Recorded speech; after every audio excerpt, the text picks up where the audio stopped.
The ownership of the Mwea Land has been contested for years, with different groups claiming to the bona fide title holders.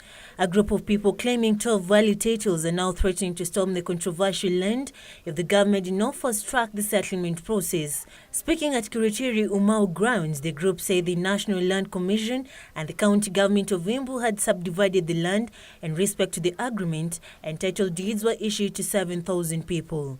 Ukweli uliopo ni kwamba sisi tutaenda kwa mashamba yetu. Mimi mwenyewe najua shamba langu. Nilionyeshwa beacons. Najua pahali iko. Niko na title. Iko na green card.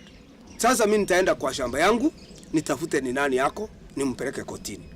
Nitafute eviction order ya mwenye yako kwangu.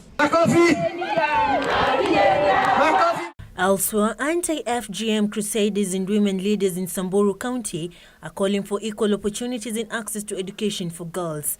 The leaders, marking the start of the 16 days of activism against gender-based violence campaign, cited retrogressive cultural practices as a major stumbling block to keeping girls in school. Kwanza hawapatiwi nafasi ya kwenda shule. Unaona wasichana wanaambiwa waende wachunge ng'ombe ama mbuzi.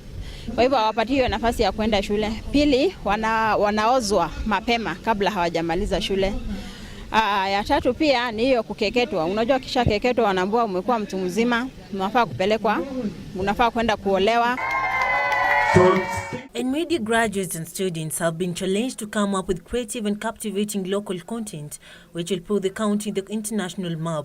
Speaking during the Kenya Institute of Mass Communication graduation ceremony, Information Communication and Technology Cabinet Secretary John Musheru said that with the digital migration, Kenya experienced a surge in new television stations which are in need of local content.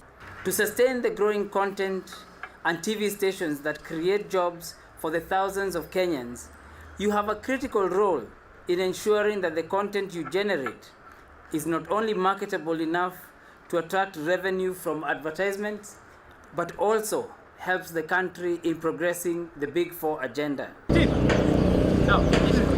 Elsewhere, it was a rude shock as a section of the youth who was seeking to be recruited in the Kenya Defence Forces in Kiambu County failed the test. Lieutenant Colonel Monadi, who was leading the exercise, says a good number of those seeking the available slots had problems with their teeth.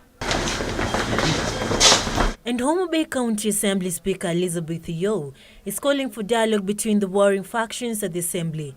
Yeo, who was impeached earlier this month after a protracted battle with a section of members of the County Assembly, says the constant wrangles at the Assembly have only acted to derail development.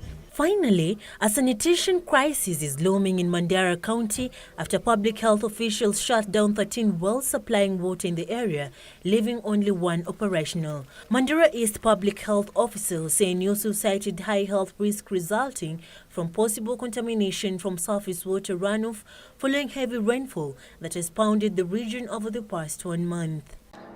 Kabla hasa kuchukua hatua, tumetoa ilani.